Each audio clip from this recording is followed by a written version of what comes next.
Hello दोस्तों, नमस्कार। आज का हमारा विषय है तरबूज की उन्नत खेती।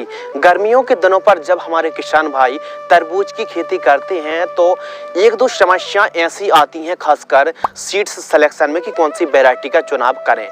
और जो फल मक्खी है, फ्रूट फ्लाई, इसकी कंट्रोल और रोकथाम की विधि बताइए। और सेकेंडरी बात की तरबूज की जो मिठास है कैसे बढ़ाएं, और जब फ्रूटिंग स्टेज पर होती है तो कौन सी खाद का प्रयोग करना चाहिए। कुछ और ऐसी समस्या तरबूज की फसल पर आती, फ्रूट फ्लाई, जो कि न केवल क्वालिटी को प्रभावित करती है बल्कि फलों को इतना ज्यादा नुकसान पहुंचा देती है, सड़न की समस्या आ जाती है और काफी ज्यादा क्वालिटी प्रभावित हो जाती है। तो इसके लिए दोस्तों आपको स्प्रे ना करना पड़े और आपको काफी अच्छे बेहतरीन रिजल्ट मिल जाए, तो तरबूज की फसल जब 25 से 30 दिन के आसपास की होती है तो 1 एकड़ में आपको 20 फीस फ्रूट फ्लाई ट्रैप लगाना है, जो कि आप वीडियो पर, फोटो पर दोस्तों देख रहे हैं। इनको आपको जरूर लगा लेना चाहिए। इससे दोस्तों होता ये है कि फल मक्खी इस ट्रैप पर आकर्षित होती है और इस पर मतलब वो लगाने से कंट्रोल हो जाती है। यानी कुल मिला के कंट्रोल, रोकथाम, आपको अलग से स्प्रे करने की, कीटनाशक दवाई स्प्रे करने की बहुत ही कम आवश्यकता होती है। यदि आप फ्रूट फ्लाई को कंट्रोल नहीं कर पाते हैं तो न केवल पैदावार प्रभावित होगी, जब अपनी उपज को मार्केट में ले जाएंगे तो उनमें दाग धब्बे देखने के लिए मिलेंगे। इससे जो आपको बाजार भाव में बहुत ही कम देखने के लिए मिलेंगे। तो आपको इन 2-3 कामों को फॉलो तो करना ही करना है, प्लस सफेद मक्खी को भी आपको कंट्रोल कर लेना चाहिए। यानी जो सकिंग पेस्ट है, व्हाइट फ्लाई है, इनको कंट्रोल करने के लिए आपको स्प्रे करना कम पड़े या फिर कम कीटनाशक दवाइयों का प्रयोग करना पड़े तो इसके लिए स्टिकी ट्रैप लगाएं। पीला और नीला ट्रैप जो कि आप वीडियो पर देख रहे हैं, 1 एकड़ में 15 से 20 पीस पर्याप्त होती है। सस्ते होते हैं, आप ऑनलाइन भी बाय कर सकते हैं, परचेज कर सकते हैं, या फिर खाद बीज की जो भंडारण की जो दुकानें होती हैं दोस्तों, वहां से भी आप बाय कर सकते हैं स्टिकी ट्रैप को। इनको जरूर लगा लीजिए, इससे जो प्रोटेक्शन, फसल को प्रोटेक्शन काफी अच्छा मिलता है। इसके बाद जैसे यदि आप वैज्ञानिक तरीके से खेती कर रहे हैं, मल्चिंग ड्रिप लगाइए। मल्चिंग पेपर आप 25 माइक्रोन का लगा सकते हैं। ड्रिप दोस्तों आप 16 mm इनलाइन की लगा सकते हैं।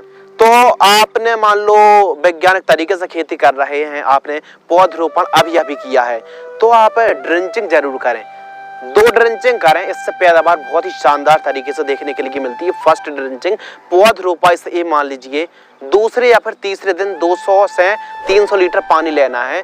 19-19-19 घुलनशील खाद 1 किलोग्राम और वाविस्टिन 500 ग्राम, इन दोनों को घोल लेना है 200 लीटर पानी में। प्रति पौधा 50 ml की दर से आपको घुट्टी यानी जड़ों के पास ड्रिंचिंग कर देना चाहिए। सेकंड ड्रिंचिंग दोस्तों आपको कॉपर ऑक्सीक्लोराइड 500 ग्राम लेना है और 1261-0 दोस्तों आपको 1 किलोग्राम लेना है 200 लीटर पानी में घोल करके।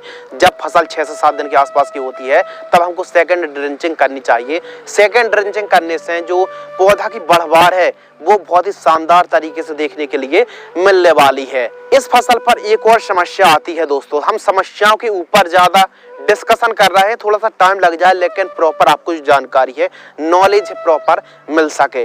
तो लीफ माइनर की समस्या दोस्तों आती है। लीफ माइनर की रोकथाम के लिए आप स्टार्टिंग के दिनों पर एमामेक्टिन वेंजॉइट है 5% SG 8 ग्राम 15 लीटर पानी में घोल करके आपको स्प्रे करना चाहिए। इसके अलावा फंगस आते हैं, लेट ब्लाइट है, अर्ली ब्लाइट है, पाउडरी मिल्ड्यूड है, डाउनी मिल्ड्यूड है, लीफ स्पॉट की समस्या आती है। और ये समस्या कोई 1-2 फार्म में नहीं आती, बल्कि यह समस्या आम समस्या है और हर फार्म में आ सकती है। तो इसके लिए आपको फंगीसाइड का स्प्रे करना चाहिए। स्टार्टिंग के दिनों पर दोस्तों आप जैसे बायर कंपनी की एंट्राकॉल है, 15 लीटर पानी में 40 ग्राम की दर से स्प्रे कर सकते हैं। कॉपर ऑक्सीक्लोराइड 50% का आप स्प्रे कर सकते हैं 15 लीटर पानी में 40 ग्राम की दर से। इसके अलावा दोस्तों टेबू प्लस सल्फर का जो कॉम्बिनेशन आता है 15 लीटर पानी में 40 ग्राम की दर से स्प्रे आप कर सकते हैं। डुपॉन्ट की करजट का भी आप स्प्रे कर सकते हैं। एक्रोवेट, बहुत सारी फंगीसाइड जो कि काफी अच्छा काम करती है, जो हमने इस वीडियो के माध्यम से बताया, काफी अच्छी हैं। लेकिन 35 से 45 दिन के मध्य की जब फसल होती है तो प्रोटेक्शन करना बहुत ज्यादा जरूरी है। ऐसी सिचुएशन पर आप चाहें तो वायर कंपनी की दोस्तों नेटिवो 15 लीटर पानी में 10 ग्राम की दर से स्प्रे करें, या फिर सिजेंटा कंपनी की Amistar top fungicide 15 litre पानी में 20 ml की दर से स्प्रे आप कर सकते हैं। प्रॉपर इनको स्प्रे यदि करते हैं, फंगस की रोकथाम करते हैं, तो बहुत ही शानदार तरीके से रिजल्ट देखने के लिए मिलेंगे, काफी अच्छा प्रोटेक्शन मिलेगा। अब एक और समस्या आती है फ्रूट क्रैकिंग की, यानी फल का साइज तो काफी अच्छा होने लगा, फल फटने की समस्या आती है, फ्रूट क्रैकिंग की समस्या आती है। तो यह समस्या आती है कैल्शियम और बोरॉन की डिफिशियंसी के कारण, यानी खासकर कैल्शियम की डिफिशियंसी के कारण, कमी के कारण यह समस्या देखने के लिए मिलती है। तो उस समय सॉइल एप्लीकेशन से आपको कैल्शियम नाइट्रेट और बोरॉन का सॉइल एप्लीकेशन से प्रयोग करना चाहिए। 2 से 3 किलोग्राम कैल्शियम नाइट्रेट लेना है, 500 ग्राम आपको बोरॉन लेना है, बोरॉन 10% वाली आपको लेना है, लगभग 500 ग्राम। इन दोनों को घोल करके दोस्तों आपको 1 एकड़ पर जड़ों के पास सॉइल एप्लीकेशन से दोस्तों आपको ड्रेंचिंग वेंचुरे के माध्यम से प्रयोग करना चाहिए। बहुत ही शानदार रिजल्ट देखने के लिए मिलेंगे। इसके अलावा दोस्तों तरबूज की जो फसल है, इस पर बढ़वार हमारी फसल उतनी अच्छी नहीं ले पाती है। पौधा जिस हिसाब से बढ़वार लेनी चाहिए, कुछ किसान भाइयों के खेतों पर बहुत अच्छी बढ़वार हो रही है, आपके खेत पर उतनी अच्छी बढ़वार देखने के लिए नहीं मिल पा रही है, पीलापन की समस्या बनी हुई है। और जब तक पौधा अपनी वनस्पतिक बढ़वार नहीं लेगा तब तक हमको एक अच्छे से उत्पादन, एक अच्छी ईल्ड देखने के लिए बिल्कुल भी नहीं मिल पाएगी। ज्यादा से ज्यादा ब्रांचेस आए तो स्टार्टिंग के दिनों पर दोस्तों जब वनस्पतिक स्टेज होती है उस समय घुलनशील खाद 19-19-19 का प्रयोग करना चाहिए, प्लस 17-44-0 और 12-61-0 जैसी खादों का प्रयोग करना चाहिए। फ्लावरिंग स्टेज पर जब हमारी फसल होती है तो 0-52-34 है, 13-40-13 जैसी खादों को आप प्रयोग जरूर करना चाहिए। पौधा बढ़वार नहीं ले रहा है दोस्तों, तो इसके लिए ह्यूमिक एसिड का सॉइल एप्लीकेशन से प्रयोग करना चाहिए। और खासकर आपको जानकारी के लिए बता दें कि सभी खाद देने के बाद ही बढ़वार यदि ना हो रही हो तो सिजेंटा कंपनी की क्वांटिस ले लीजिए या फिर कृषि रसायन की पोषक सुपर, दोनों में से कोई एक प्लांट ग्रोथ प्रमोटर का आप स्प्रे कर दीजिए सिलिकॉन चिप को मिलाकर। शानदार रिजल्ट देखने के लिए मिलने वाले। पहले सिंचाई करें और फिर स्प्रे करें, शाम टाइम बेहतरीन रिजल्ट देखने के लिए मिलेंगे। इन कामों को आपको फॉलो तो करना ही करना है। एक और समस्या आती फलों पर माइट्स की। माइट्स का प्रकोप इस प्रकार होता है कि कंट्रोल करना बहुत ज़्यादा यदि जरूरी ना समझा जाए तो पैदावार वैसे भी क्वालिटी प्रभावित होने वाली है। तो इसके लिए मीटिसाइड्स जैसे खासकर एवासीन है, एबामेक्टिन है, ऐसी ओबेरॉन जैसी मकड़ीनाशक का आप स्प्रे कर सकते हैं। 15 लीटर पानी में 15 ml की दर से आप दोस्तों स्प्रे कर सकते हैं। अब फ्रूटिंग स्टेज पर जब हमारी तरबूज की फसल होती है दोस्तों तो उस समय 0050 है, 13-045 है। इन घुलनशील खादों को, इन वाटर सेल्युबल फर्टिलाइजर्स को आपको वेंचुरे के माध्यम से, ड्रिप के माध्यम से प्रयोग करना चाहिए। तो इस प्रकार फर्टिगेशन आपको शेड्यूल चलाना चाहिए प्रॉपर, अच्छे से फल का विकास हो। तो कैल्शियम नाइट्रेट है, बोरॉन है, ह्यूमिक एसिड है और दोस्तों मैग्नीशियम सल्फेट है, अमोनियम सल्फेट जैसी खादों को आपको आवश्यकता अनुसार ड्रिप के माध्यम से छोड़ना चाहिए। और यदि आप साधारण तरीके से खेती कर रहे हैं तो जिंक सल्फेट है, सल्फर है और यूरिया खादों को आपको प्रयोग करना चाहिए। बीच बीच में माइक्रो न्यूट्रिएंट फर्टिलाइजर्स का प्रयोग करना बहुत ज्यादा जरूरी है। एक और समस्या आती किसान भाइयों के साथ कि 1 एकड़ पर कितने सीड्स की आवश्यकता पड़ने वाली है, कितने पौधे लगाएं और कौन सी वैरायटी का सिलेक्शन करना चाहिए। तो आइए बात करते हैं दोस्तों। जो वैरायटी है दोस्तों खासकर काफी अच्छा उत्पादन देने वाली किस्में हैं।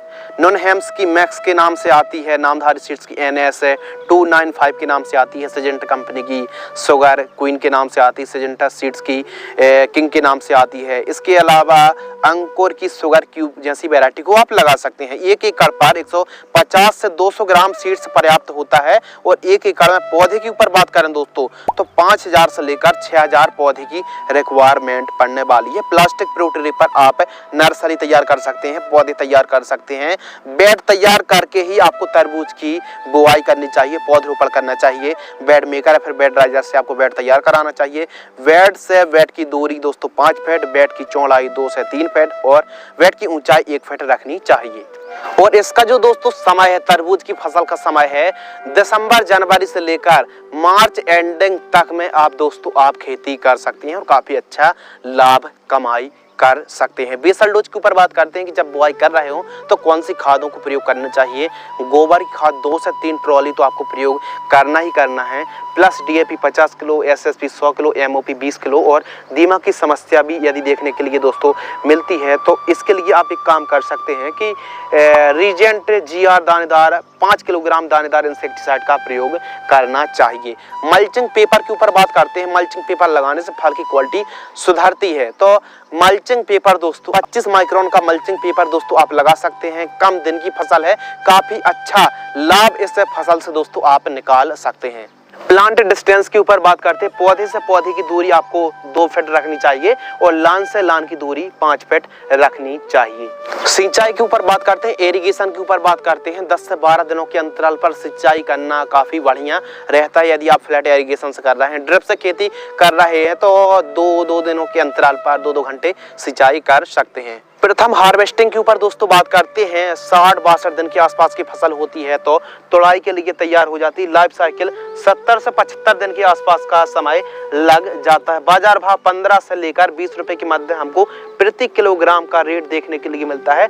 थोक रेट की बात कर रहे हैं। लागत 1 एकड़ में 35,000 से लेकर 38,000 रुपए 1 एकड़ में लागत लगने वाली। उत्पादन के ऊपर बात करें तो 1 एकड़ में जो पैदावार है 200 क्विंटल 1 एकड़ में आप दोस्तों पैदावार निकाल सकते हैं। मुनाफा प्लस नेट प्रॉफिट के ऊपर बात करें तो सभी लागत को काटकर यदि हमको 15 रुपए केजी का रेट मिल जाता है, सभी लागत को काटकर दोस्तों आप 2 लाख रुपए 2,30,000 रुपए आप 1 एकड़ से कमाई कर सकते हैं। तो इस प्रकार हमारे किसान भाई तरबूज की खेती करके काफी कम समय पर, कम लागत पर, कम देखभाल पर भी काफी बढ़िया प्रॉफिट आप निकाल सकते हैं, कमाई कर सकते हैं। खासकर आप गेहूं कटाई के बाद भी दोस्तों आप तरबूज की खेती कर सकते हैं। आलू खुदाई के बाद भी आप तरबूज को लगा सकते हैं। यदि आपको यह वीडियो पसंद आती है तो वीडियो को लाइक करें, चैनल को सब्सक्राइब करें। मिलते हैं इसी प्रकार के कृषि कार्य से जुड़ी नई नॉलेजेबल ज्ञानवर्धक जानकारी के साथ। तब तक के लिए धन्यवाद, नमस्कार, जय हिंद,